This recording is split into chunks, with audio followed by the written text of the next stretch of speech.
اس کو درست کیے بغیر ہم نہیں اچیو کر سکیں گے، لہٰذا مفاہمت کا راستہ اختیار کر لینا چاہیے۔ میں آپ سے اگری کرتا ہوں، دیکھیں کوئی بھی کسی بھی جگہ اگر ایک گھر میں بھی آپس میں جھگڑا رہے تو وہ گھر برباد ہو جاتا ہے۔ تو ہمیں سب کو مل کے پیچھے خود زرداری صاحب نے آج سے 2 سال پہلے جو پریزیڈنشل ایڈریس کیا تھا قومی اسمبلی میں، جی انہوں نے اس وقت بھی کہا تھا کہ ہر ایک کو، ہر فریق کو 2 قدم پیچھے ہٹنا چاہیے۔ صحیح۔ اور میں یہ سمجھتا ہوں، دیکھیے سیکریفائس کرنی ہے ہم سب نے۔ ہم تو شروع سے ہی جب حکومت تھی پی ٹی آئی کی، اس وقت سے یہ کہہ رہے تھے کہ آپ چارٹر آف اکانومی کریں مل بیٹھ کے، اور ہم تو اس وقت سے ہاتھ بڑھا رہے ہیں، اور ابھی بھی ہم نے کبھی یہ نہ نہیں کی کہ ہم جو معاملات ہیں، دیکھیے ہم تو پاکستان حکومت تو انڈیا کے ساتھ جس نے اتنے بڑا حملہ کر دیا اور اتنا ہمارا شروع سے دشمنی کر رہا ہے، اس کے ساتھ بھی ہم کہتے ہیں کشمیر کے معاملے پہ اور یا دوسرے جب ابھی دریاؤں کا پانی کا جو معاملہ ہوا ہے، بیٹھے اور مسائل کو آپس میں گفت و شنید سے، مذاکرات سے اس کو حل کیا جائے۔ آج دیکھیے نا، ان کو بھی مجبور ہونا پڑا، 4 دن کی جنگ ہوئی جو انہوں نے وائلیشن کی اور ایگریشن کیا، تو انہوں نے اپنا دیکھ لیا، انجام دیکھ لیا۔ اور آج ان کے فارن منسٹر جے شنکر جو ہے، وہ ڈھاکہ میں خود انہوں نے آ کے ہاتھ ملایا، بالکل خود چل کے آئے اور ہمارے یاز صادق صاحب سے ہاتھ ملایا۔ ٹھیک ہے۔ تو ملکوں میں جب آپ یہ سمجھتے ہیں کہ مذاکرات ضروری ہیں، خود وزیر اعظم نے پیشکش بھی کی ہے، زرداری صاحب بھی مفاہمت کرنا چاہتے ہیں، تو پھر کیوں یہ بات آگے نہیں بڑھ رہی؟ گرین سگنل کہاں سے اور کس کا ملنا ہے کہ پھر سب مل کر بیٹھیں گے اور سوچیں گے؟ دیکھیں نا، آپ تو بیانات سنتی رہتی ہیں، دیکھتی رہتی ہیں، ہر وقت یہی کہا جاتا ہے کہ یہ چور ڈاکو ہیں جن کے سامنے والے، اور ان سے ہم نہیں بیٹھیں گے ان کے ساتھ۔ وہ کہتے ہیں کہ ہم اسٹیبلشمنٹ کے ساتھ بیٹھیں گے۔ اب دیکھیے اسٹیبلشمنٹ کا کوئی کام نہیں ہے، ہمیشہ پاکستان میں پولیٹیکل پارٹیوں نے آپس میں اپنے معاملات کو ریزالو کرنا ہے، یا کورٹوں میں کچھ معاملات ہیں تو کورٹوں سے ہوں گے، جیسے 9 مئی کا واقعہ ہے تو وہ تو اس طرح حل نہیں ہو سکتا نا، دیکھیں نا وہ تو قانونی چیزیں ہیں۔ تو لیکن سب کو یہ ریئلائز پھر بھی بیٹھ کے کوئی نہ کوئی لایا عمل نکل سکتا ہے، کوئی نہ کوئی چیزیں آگے بڑھائی جا سکتی ہے، گیو اینڈ ٹیک ہوتا ہے۔ یہ پولیٹیشینز کا تو کام ہے کہ سارٹ آؤٹ کرتے ہیں معاملات کو اور ریزولوشن کرتے ہیں۔ لیکن وہ کہہ رہے ہیں نا کہ پہلا سٹیپ ہی یہی ہے کہ عمران خان سے ملاقات کی اجازت دی جائے، تاکہ پھر اس کے بعد وہ ایک ماحول کا پتہ چلتا ہے، تو دے دیجیے اجازت۔ وہ غلط وہی باتیں وہ بھی کریں، بیٹھ کے ہمارے ساتھ کیا جھگڑا ہے ان کا؟ ہمارے ہی لوگ ہیں اس ملک کے، تو ہم کہہ رہے ہیں یہ بات بھی کریں، بیٹھ کے کریں کوئی چیز۔ پہلے کوئی یعنی آپ کہیں گے کہ میڈیا پہ فیصلہ ہو جائے کہ اجازت دے دیں، اجازت کا ان کا معاملہ ہے، ہم ان کو سمجھائیں گے کہ ہماری کیا دشواریاں ہیں یا کیا پرابلمز ہیں، بیٹھ جائیں گے، ہو سکتا ہے ہم ان کی بات سے کنونس ہو جائیں۔ وہ بیٹھنا ہی نہیں چاہتے۔ یہ چیزیں کوئی بھی چیز ہوتی ہے، میں تو یہ کہہ رہا ہوں کہ آج انڈیا کو آ کے ان کو جے شنکر صاحب کو ہاتھ ملانا پڑا نا جا کے، یا ان کی کرکٹ کی ٹیم تو کھیلی تھی، ہاتھ نہیں ملا، ہمارے کپتان سے ہاتھ نہیں ملاتی تھی۔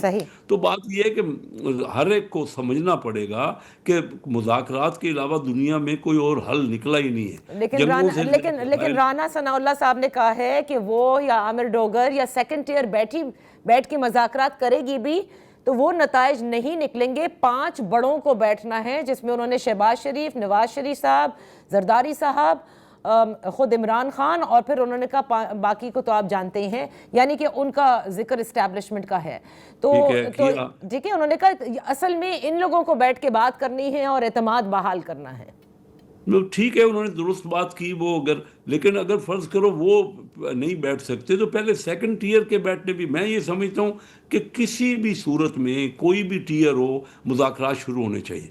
ہم جو ٹسل کر کے ایک دوسرے کے انائم کا مسئلہ نہیں ہے۔ میں نے تو 29 سال کی اپنی جو نیشنل اسمبلی کی میں بن رہا ہوں ممبر متواتر، اس میں یہی دیکھا ہے کہ آپس میں جھگڑا ہی جھگڑا ہو رہا ہے، کوئی بہتری کی بات، کوئی ڈیولپمنٹ کی بات۔ حکومت سمجھتی ہے کہ اسٹیبلٹی کے بغیر، یعنی سیاسی اسٹیبلٹی کے بغیر آپ لوگ معیشت کی پروگریس نہیں کر سکیں گے، آپ سمجھتے ہیں؟ بالکل میں سمجھتا ہوں، میں اس بات کا حامی ہوں۔ میں آپ کو بتایا کہ کوئی ایک گھر نہیں چل سکتا اگر آپ آپس میں مل جل کے دیکھیں اختلاف رائے ہوتا ہے، پالیسیز ہے۔ اگر ہماری پالیسیاں یہی ہوں گی کہ لانگ ٹرم میں یہ پتہ ہی نہیں، کنسسٹنٹ پالیسیاں ہی نہیں ہوں گی، کوئی ایک پارٹی کی کچھ ہوگی، دوسری پارٹی تو پاکستان تو ترقی کتنی کی ہے وہ تو آپ کے سامنے ہے. تو اب دوسرے ملک، چائنا میں نے دیکھا جب میں شروع میں گیا تو ان کے بعد ایک گاڑی بھی نہیں تھی. آج دنیا کی سب سے زیادہ گاڑیاں چائنا میں. انہوں نے، ان کے ہاں یہ جمہوریت نہیں ہے جو ہمارے ہاں صحیح. جمہوریت کی بات کی جاتی ہے. زیادہ تر جمہوریت تو اچھی چیز ہے، لیکن میں یہ کہہ رہا ہوں کہ وہ انہوں نے تو مل جل کے آپس میں جھگڑوں کو اپنے ختم کیا ہے. بہت اور ایک بہت شکریہ کیسر Ahmed Sheikh sahab for being with us on the. یہاں وقت ہوا ہے ایک بریک کا. Welcome back. Pakistan Peoples Party جو موجودہ حکومت کی اتحادی جماعت ہے، کیوں اب اس کو محسوس ہو رہا ہے کہ وقت آ گیا ہے کہ مفاہمت ہونی چاہیے؟ آخر اس مفاہمت کے پیچھے کیا ہے؟ اس پر بات کرتے ہیں. ان فوکس ہیں سینیٹر سلیم مانڈوی والا صاحب، پاکستان پیپلز پارٹی کے سینئر رہنما بھی ہیں، سینٹ کی اسٹینڈنگ کمیٹی برائے خزانہ کے چیئرمین بھی. بہت شکریہ فار جوائننگ اس سینیٹر صاحب. جو اس وقت جس ڈھانچے میں یا جس شکل میں یہ نظام ہے ہمارے سامنے، جس میں ہم 2025 کی آئینی ترامیم بھی لے لیں اور تمام تر جو قانون سازی ہوئی ہے، اس میں پاکستان پیپلز پارٹی کا بالکل اہم اور ایکول میں کہوں گی عمل دخل ہے جتنا کہ پاکستان مسلم لیگ نون کا یا دیگر اتحادی جماعتوں کا.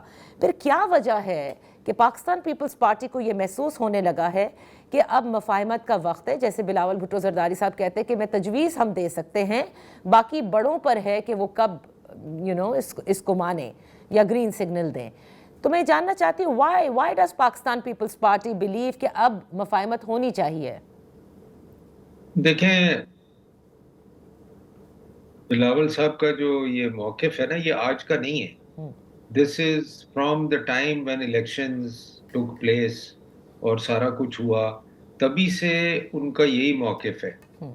اور اسی لیے ہم نے کبھی بھی ایسی پوزیشن نہیں لی کہ جو پی ٹی آئی نے انفیکٹ یہ پوزیشن لی کہ پولیٹیکل پارٹیز کو اگینسٹ دا وال لگایا جائے، ان کو ایلیمینیٹ کیا جائے. مگر پیپلز پارٹی کا کبھی بھی یہ موقف نہیں رہا. اور چیئرمین صاحب نے ڈے ون سے یہی پوزیشن لی ہے، یہ ان کی پوزیشن چینج نہیں ہوئی. وہ ہمیشہ سے یہی کہتے آ رہے ہیں کہ ہمیں ڈائیلاگ کرنا چاہیے، ہمیں بیٹھنا چاہیے اور ایک دوسرے کی وکٹمائزیشن نہیں کرنی چاہیے.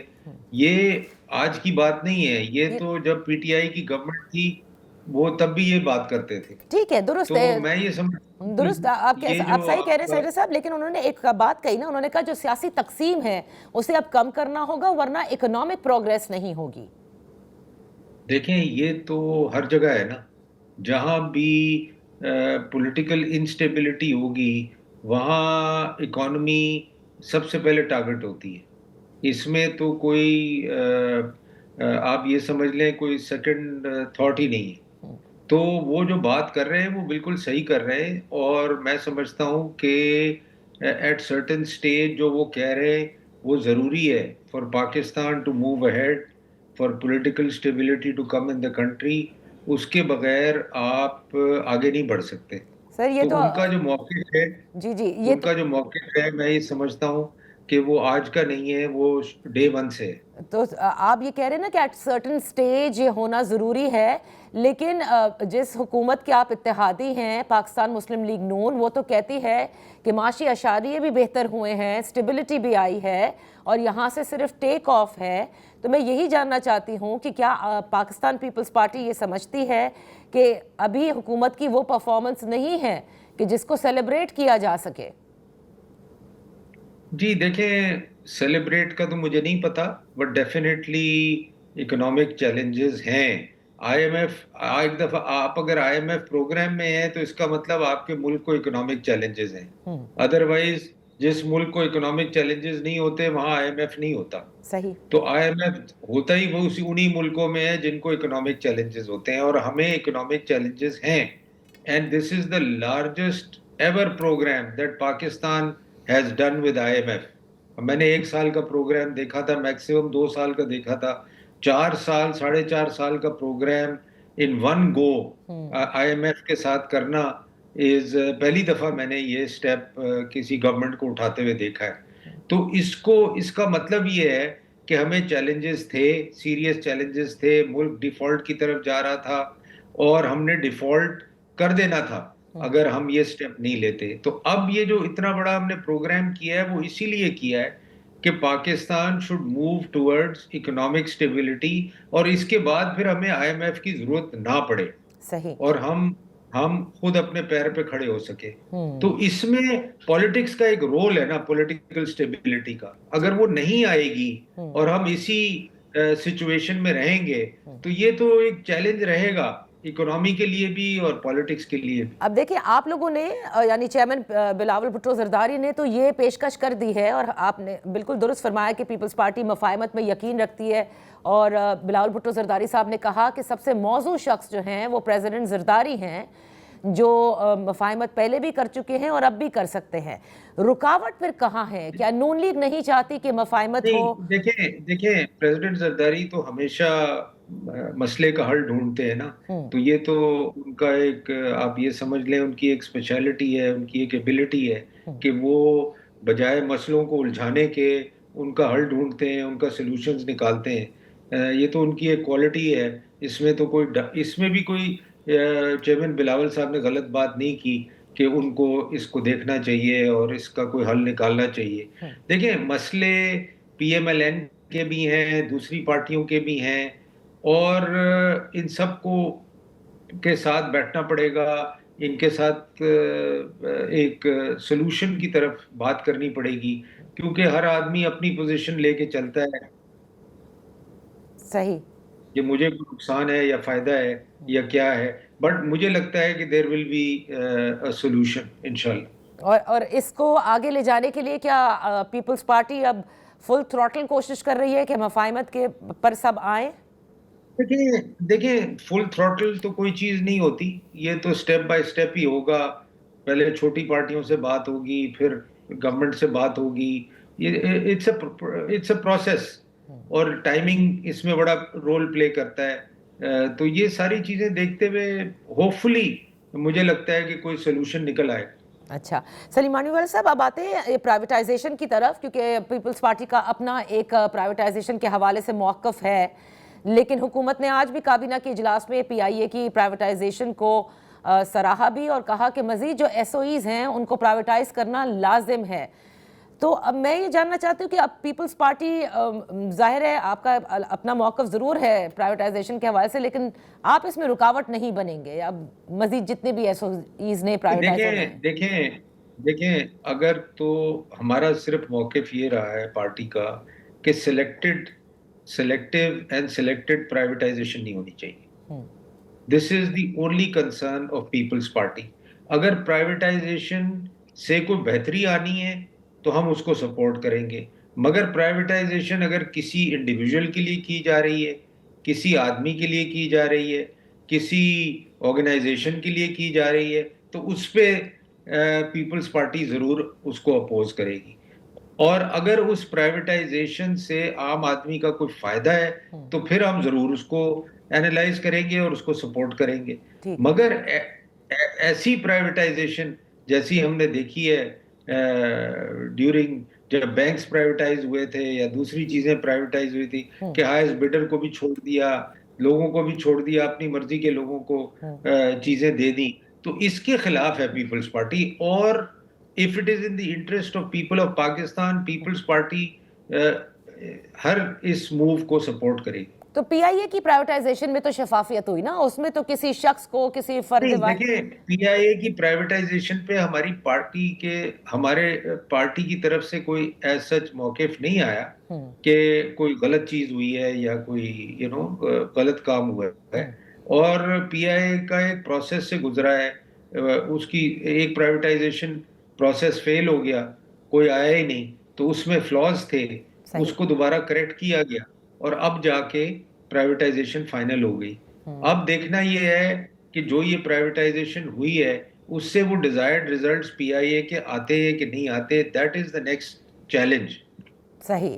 2025 میں ہم نے دیکھا کہ آئین میں ترامیم ہوئی اور اس کے علاوہ بہت سی قانون سازیاں ہوئی. 2026 میں جو بہت بازگشت تھی 25 میں کہ این ایف سی پر بھی کسی قسم کی کوئی چینج ہو سکتا ہے ود آل کنسلٹیشن, اور پھر ایک نئے صوبوں کے قیام کی آوازیں بڑی آئیں. کیا آپ سمجھتے ہیں کہ دس از آن دا کارڈز اور یہ ہوگا؟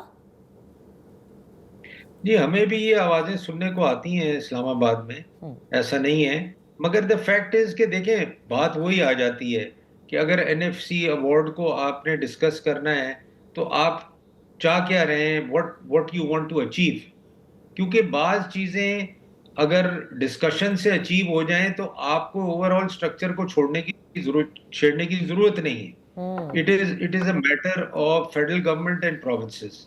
تو اگر یہ بیٹھ کے جن چیزوں پہ فیڈرل گورنمنٹ کو مشکلات آ رہی ہیں ان چیزوں پہ وہ بیٹھ کے ان کے ساتھ ڈسکس کر لیں تو شاید ان کا حل ہی نکل آئے.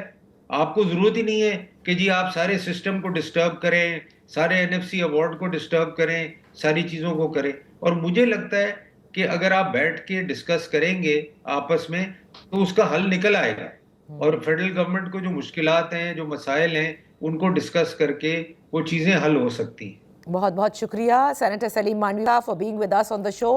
یہاں پر وقت ہوا ہے ایک بریک کا. Welcome back. اپوزیشن کی ایک اور توانا آواز جسے جمعیت علماء اسلام کی صورت میں مولانا فضل الرحمان صاحب اور ان کی جماعت بہت کھل کر بات کرتی ہے, وہ ان مذاکرات پر کافی خاموش نظر آتی ہے. اس کی کیا وجوہات ہیں, اس پر بات کرتے ہیں. ان فوکس ہیں جے یو آئی سے سینئر رہنما حافظ حمداللہ صاحب. بے حد شکریہ فار جوائننگ اس. حمداللہ صاحب, کیا وجہ ہے؟ بعض گشت تو مذاکرات کی ہے, تحریک تحفظ آئین پاکستان کا آپ حصہ بھی نہیں, اور میں یہی جاننا چاہتی ہوں کیا آپ اس فیور میں نہیں کہ مذاکرات ہوں حکومت اور تحریک تحفظ آئین پاکستان کے درمیان نیشنل ایشوز پر, یا آپ کو اعتماد نہیں کہ اصل جو مسائل ہیں اس پہ کوئی خاطر خواہ نہ بات ہوگی نہ نتائج نکلیں گے؟ بسم اللہ الرحمن الرحیم. دیکھیں نادیہ, اگر سچی بات پوچھیے تو بنیادی طور پر تو اصول یہ ہے کہ سیاست نام ہے مفاہمت کا اور مذاکرات کا. واقعی سیاست میں گفت و شنید, ایک دوسرے کے ساتھ بات, اور بات کرنے کے دروازے بھی کھلے ہونی چاہیے. لیکن اب جو دونوں فریقین کے طرف سے, خواہ اپوزیشن کی تحریک تحفظ آئین کی طرف سے مذاکرات کی بات جب ہوئی, آپ کو شاید یاد ہوگا کہ قومی کنونشن کی جو اعلامیہ جاری کیا گیا اس میں ایک بات مذاکرات کی گئی کہ ہم مذاکرات چاہتے ہیں. تو وزیر اعظم کی طرف سے, شہباز شریف کی طرف سے اعلان ہوا کہ ہم مذاکرات کے لیے تیار ہیں. درست.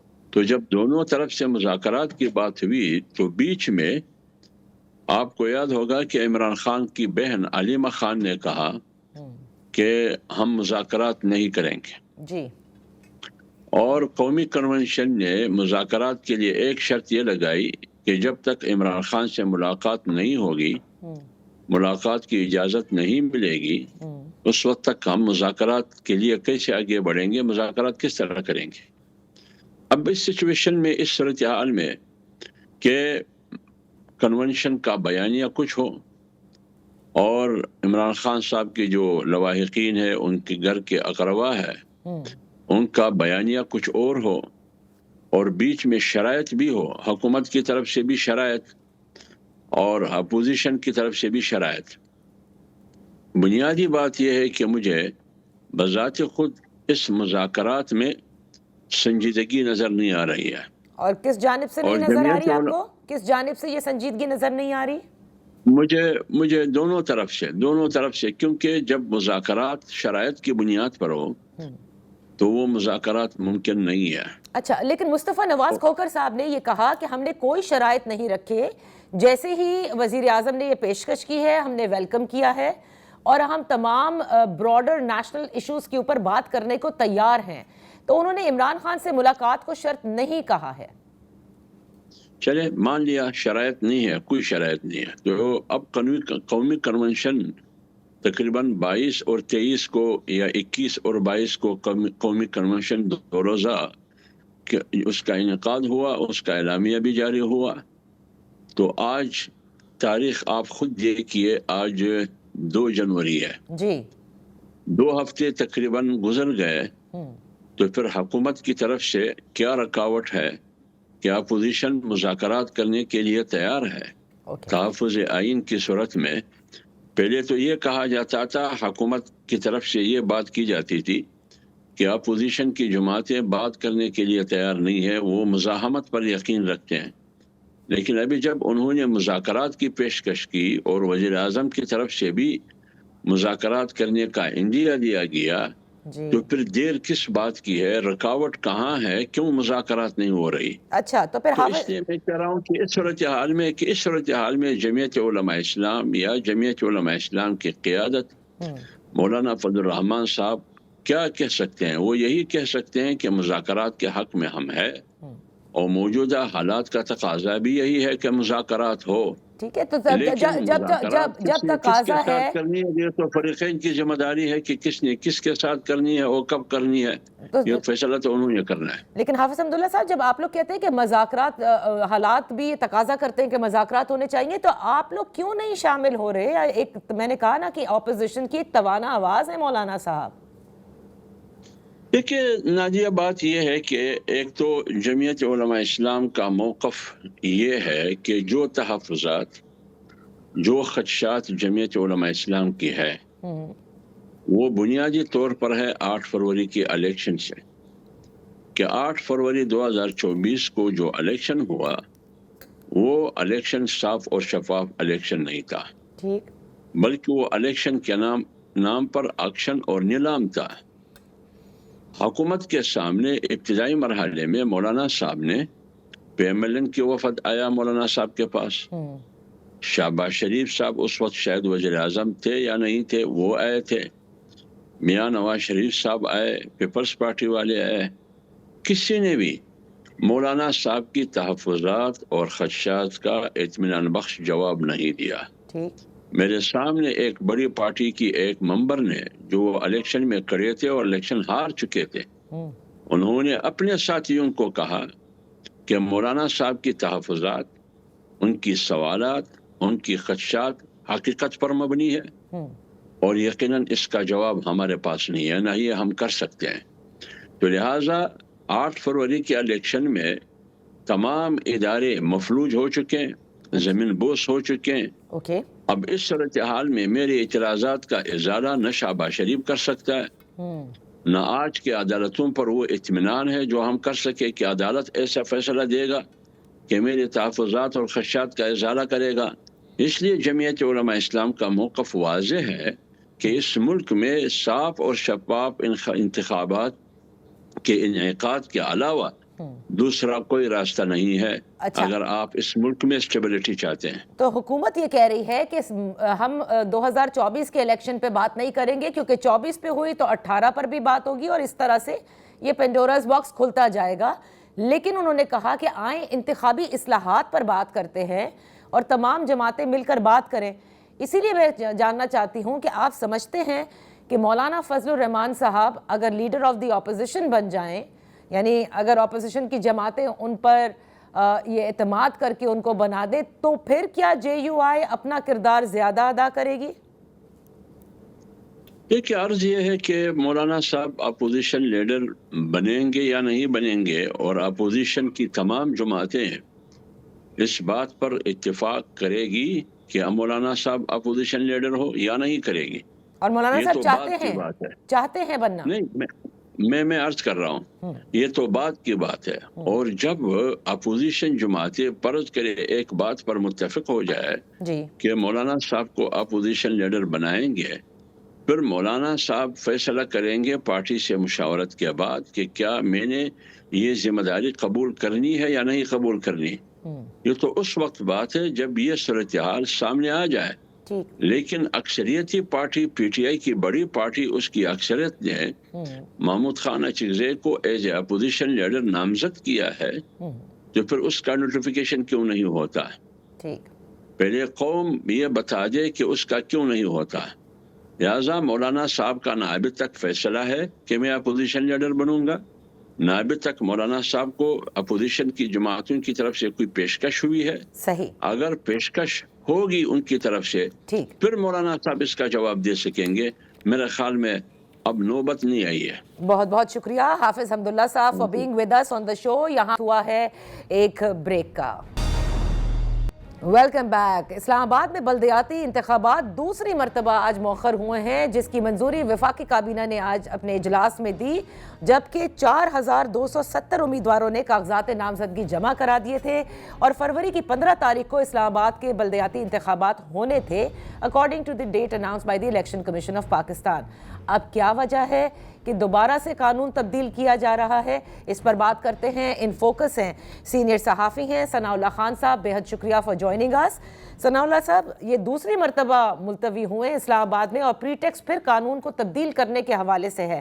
اصل وجہ کیا ہے؟ کیوں اسلام آباد میں بلدیاتی انتخابات نہیں ہو پا رہے؟ بہت شکریہ نادیہ. بنیادی طور پر یہ ایک آئینی ریکوائرمنٹ ہے اور بڑی بدقسمتی ہے کہ پاکستان میں اس آئینی ریکوائرمنٹ کو پورا نہیں کیا جاتا اور اس کے لیے لیگل طریقے پھر اختیار کیے جاتے ہیں. اور دنیا میں اگر ویسٹ میں چلے جائیں، چائنا میں چلے جائیں، رشیا تک میں چلے جائیں، جہاں پر اگر کوئی ڈیولپمنٹ ہوئی ہے، سوسائٹی آپ کی تبدیل ہوئی ہے، لوگوں کے مسائل حل ہوئے ہیں، تو وہ بلدیاتی مضبوط بلدیاتی نظام سے ہوئے ہیں. لیکن پاکستان کی اگر پوری ہسٹری دیکھیں بدقسمتی سے، تو جمہوری اور غیر جمہوری، بلکہ غیر جمہوری جو طاقتیں جو مارشل لا رہا ہے اس میں تو بلدیاتی الیکشن ہو جاتے تھے، لیکن جب بھی جمہوری حکومتیں آئی ہیں تو وہاں پر بلدیاتی انتخابات سے فرار اختیار کیا گیا ہے. اگر میں آپ کو بتاؤں، جو آخری مرتبہ اسلام آباد میں پہلی مرتبہ اور آخری مرتبہ الیکشن ہوئے وہ 2015 میں ہوئے تھے. آپ کو یاد ہو تو پاکستان مسلم لیگ نون کی حکومت تھی اس وقت. اور پنجاب میں بھی 22 سال کے بعد 2015 میں ہی آخری مرتبہ بلدیاتی انتخابات ہوئے. پنجاب میں بھی پاکستان مسلم لیگ نون کی حکومت ہے اور فیڈرل میں بھی ہے. پنجاب میں 3 سے 4 مرتبہ بلدیاتی انتخابات ملتوی کرائے جا چکے ہیں. صحیح. اور اب جب دسمبر کے پہلے ہفتے میں الیکشن کمیشن آف پاکستان نے اناؤنس کیا کہ 15 فروری کو اسلام آباد میں دوسری مرتبہ بلدیاتی انتخابات ہوں گے، تو وہ بھی اب آج فیڈرل کیبنٹ نے ایک آرڈیننس پاس کیا ہے، لوکل گورنمنٹ کیپٹل ٹیریٹری ترمیمی بل 2025. ابھی تک یہ الیکشن ملتوی نہیں ہوئے. لیکن جب آرڈیننس جاری ہو جائے گا، آج کسی وقت ہو سکتا ہے یا کل تک ہو جائے گا، تو پھر الیکشن کمیشن کے پاس کوئی دوسرا راستہ نہیں ہوگا، کیونکہ اس میں نئی وارڈ بنیں گے، نئی حلقہ بندیاں ہوں گی. اس کے علاوہ اب یہ بھی نہیں پتا کہ یہ جماعتی بنیادوں پر ہوں گے یا غیر جماعتی بنیادوں پر ہوں گے، کیونکہ جب سے آج صبح جب 10 بجے کیبنٹ کی میٹنگ ہوئی ہے، اس کے بعد سے کوئی جو حکومتی ترجمان ہے، وزراء ہیں، وہ اس پر کوئی بات کرنے کے لیے تیار نہیں ہے. ایک تو یہ بڑا پرابلم ہے. جب ایک کام آپ کرنے جا رہے ہیں اس کو چھپایا کیوں جاتا ہے؟ یہ بھی اس سے نظر آتا ہے کہ یہ نیت خراب ہے. بنیادی طور پر جو مجھے نظر آ رہا ہے نادیہ، وہ 2 چیزیں ہیں. اچھا. ایک تو اس کی سیاسی وجوہات ہو سکتی ہیں، کیونکہ پنجاب میں بھی یہی صورتحال ہے. جب تک موجودہ جو حکومتی ہیں سیاسی جماعتیں ہیں ان کو یقین نہیں ہو جاتا کہ وہ کوئی ایسا نظام یا اس قسم کی تبدیلی نہیں آ جاتی ووٹرز کے مائنڈ میں کہ ان کو یقین ہو کہ وہ کامیابی حاصل کریں گے، اس وقت تک میرا خیال ہے کہ بلدیاتی انتخابات نہیں ہوں گے.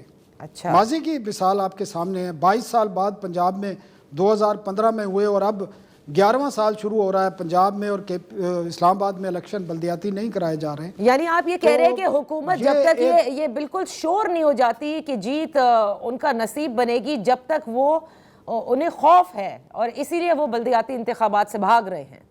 کیونکہ دیکھیں یہ قانون میں بھی آپ کو یاد ہوگا، مجھے بھی پتہ ہے ثناء اللہ صاحب، نہیں ہے کیونکہ پاکستان تحریک انصاف نے کہا تھا وہ بھرپور حصہ لے گی اسلام آباد کے بلدیاتی انتخابات میں. تو if that is the reason. لیکن یہ جس طرح پنجاب میں کیا گیا ہے نا، غیر جماعتی جو قانون ابھی آیا ہے وہ تیسری مرتبہ جب ملتوی کرائے گئے ہیں، تو وہ غیر جماعتی بنیادوں پر وہ انتخابات کرا رہے ہیں. تو اسلام آباد میں بھی اگر انتخابات ہوئے، فی الحال تو مجھے نظر نہیں آ رہے اگلے 1 سال تک اسلام آباد میں بھی بلدیاتی انتخابات، اور 1 سال سے بھی آگے بڑھ سکتے ہیں، کیونکہ یہاں تو نئی چیزیں لے آتے ہیں. اگر آج آپ نیا آرڈیننس لے کے آ رہے ہیں اور اس کے لیے حلقہ بندیوں کے لیے وارڈز بنانے کے لیے الیکشن کمیشن کو ٹائم چاہیے ہوگا 6 مہینے کا یا 1 سال کا، تو اس کے بعد کیا کہہ سکتے ہیں؟ پنجاب کی طرح یہاں پھر ایک نیا قانون آ جائے گا 6 مہینے بعد یا سال بعد اگر الیکشن کمیشن اناؤنس کرتا ہے. تو یہ پبلک کے جو رائٹس ہیں، وہ اگر سیوک فیسلٹیز ہیں اور بہت ساری چیزیں ہیں، وہ جب تک لوکل گورنمنٹ سسٹم نہیں ہوگا بااختیار قسم کا اور سیاسی ہونا چاہیے. کیوں نہیں ہونا چاہیے؟ کیا یہ ملک پارلیمانی نظام حکومت نہیں ہے؟ اس میں کیا آپ نیشنل اسمبلی اور سینٹ میں سیاسی جماعتیں آ سکتی ہیں تو بلدیاتی اداروں میں کیوں نہیں آ سکتی؟ صحیح. تو اور اس ملک میں اگر آپ نے سیاسی شعور لے کے آنا ہے نچلی سطح تک، خاص کر اس ملک کے نوجوانوں میں، تو آپ کو تعلیمی اداروں میں سیاسی تنظیمیں بھی بحال کرنی پڑیں گی. آپ کو بلدیاتی جو انتخابات ہیں وہ بھی سیاسی بنیادوں پر کرانے پڑیں گے، جو مجھے نظر نہیں آ رہا کہ یہ جو ہماری جمہوری قوتیں ہیں اس بات پر تیار ہوں گی. اچھا، لیکن ثناء اللہ صاحب بڑی عجیب انٹرسٹنگ بیان، دلچسپ بات یہ ہے کہ اب سے کچھ روز قبل، یعنی پچھلا سال چلیں کہہ لیجیے، آج تو 2 جنوری ہے، کہ جب وزیر اعظم نے اور پی ایم ایل این کے وزراء یہ کہتے تھے کہ ہم متحدہ قومی موومنٹ کی اس ڈیمانڈ کو کہ 27ویں آئینی ترمیم میں بلدیاتی جو انتخابات ہیں اس میں ترامیم کر کے جو سب کو قبول ہو، اس چیپٹر کو انکلوڈ کیا جائے تاکہ پھر بالکل اس کا بھی ایک طریقہ کار جو ہے وہ وضع ہو جائے، تو وہ کرنے کو تیار تھے وہ کہتے ہیں، اور خود بار بار بلدیاتی انتخابات کو ملتوی کیا جا رہا ہے. تو یہ تو بڑی عجیب سی بات ہے. آپ بہت سادہ ہیں یا میں بہت سادہ ہوں؟ دیکھیں، جب اتحادی حکومت ہوتی ہے اور ان کے درمیان جب بات چیت ہوتی ہے نا، بند کمروں میں مذاکرات ہوتے ہیں، تو وہاں یہ باتیں نہیں ہوتی کہ اگر ہم یہ کام یا ڈیمانڈ اس قسم کے نہیں ہوتی کہ پبلک کو کیا فائدہ ہوگا. وہاں پہ مذاکرات میں یہ ہوتا ہے کہ ہمیں کیا ملے گا، ہمارا کیا انٹرسٹ ہے. یہ پولیٹیکل انٹرسٹ اور ویسٹڈ انٹرسٹ ہوتے ہیں. اتحادی بدقسمتی ہے پاکستان کی اور پاکستان کے پولیٹیکل سسٹم کی کہ وہاں پر جب حکومتیں بنتی ہیں اور اتحاد بنتے ہیں تو وہاں پر پبلک جو ایجنڈا ہوتا ہے وہ نہیں ہوتا، وہ وہاں پر ہوتے ہیں آپ کے جو پولیٹیکل انٹرسٹ اور ویسٹڈ انٹرسٹ، ان پر بات چیت ہوتی ہے. ہمارے کتنے وزیر بنیں گے، ہماری مرضی کا نظام کیسے لایا جائے گا، قانون بھی اپنی مرضی کا بنوایا جاتا ہے. اب ایم کیو ایم کے پاس ایک پاور ہے، وہ اس اتحاد کا حصہ ہیں، اور انہی کے اتحاد کی وجہ سے آپ کی 2/3 اکثریت ہے، یا پیپلز پارٹی ہے یا ایم کیو ایم ہے. تو اس کو خوش کرنے کے لیے ان کے جو انٹرسٹ ہیں اس کو ظاہر کرنے پہ یہ سیاسی لیڈر بات کر دیتے ہیں، لیکن قانون بنانے میں بہت ساری چیزیں ہوتی ہیں، اس میں پبلک کا انٹرسٹ میرے خیال میں ہمارے یہاں بدقسمتی سے نہیں دیکھا جاتا. ثناء اللہ صاحب، اگر ہم ابھی چیدہ باتیں کریں تو اسلام آباد کیونکہ قدرے چھوٹا شہر ہے، اگر آپ اس کو لاہور یا پھر کراچی سے کمپیئر کریں آبادی کے حساب سے بھی اور شاید وسعت کے حساب سے بھی، میں یہ جاننا چاہتی ہوں کہ اس وقت in the absence of a local government کیا مسائل ہیں جو اسلام آباد کے رہنے والوں کو درپیش ہیں جو آپ سمجھتے ہیں کہ نہیں حل ہو پا رہے اور لوکل گورنمنٹ کے نظام سے زیادہ بہتر طور پر حل ہو جائیں گے؟ دیکھیں، بنیادی طور پر جمہوریت نام کس کا؟ جمہوریت کا نام کا مقصد یہ ہے کہ اس علاقے کے تمام عوام کا جو فیصلہ ہے ان کی مرضی سے کیا جاتا ہے، صحیح، ان کی ووٹس کے ذریعے کیا جاتا ہے. لیکن بدقسمتی یہ ہے کہ اسلام آباد یا پنجاب میں، اسلام آباد میں اب آپ کو میں مزے کی بات بتاؤں، 1 مین شو ہے، یا پنجاب میں بھی 1 مین شو ہے. پنجاب میں جو فیصلہ کرنا ہے وہاں کی چیف منسٹر نے کرنا ہے. اسلام آباد کا جو میئر ہے وہ اس وقت 1 مین شو جس کو کہہ سکتے ہیں وہ محسن نقوی صاحب ہے. محسن نقوی صاحب کی مرضی ہے، جس جگہ پہ وہ پل بنا دیں، جس جگہ پہ سڑک بنا دیں. اس شہر کی جو آبادی ہے 40 لاکھ سے زیادہ ہے اسلام آباد کی، اور یہ پھیل چکا ہے بہت زیادہ. یہاں اس وقت سب سے بڑا جو کرائسس ہے وہ 2 ہیں، ایک انوائرمنٹ کا ہے اور ایک ہے پانی کا. پینے کا صاف پانی اویلیبل نہیں ہے لوگوں کے لیے. 50% آبادی کے لیے پانی نہیں ہے یہاں پر، پانی کی شدید قلت ہے. اور پچھلے جب سے اسلام آباد بنا ہے یہاں پر باتیں ضرور ہوتی ہیں کہ بھائی دریائے سندھ سے پانی لایا جائے گا، خانپور ڈیم سے پانی لایا جائے گا. یہاں جو راول ڈیم سے جو سپلائی ہوتی ہے راولپنڈی اسلام آباد کو، اس میں سارا مختلف جو ہے لاکھوں ٹن روزانہ جو ہے کچرا اور گندا پانی اس ڈیم کے اندر گرتا ہے. تو سیوک فیسلٹی ٹریفک کا بہت بڑا مسئلہ ہے اسلام آباد میں، آپ کو پارکنگ پورے میں نہیں ملتی.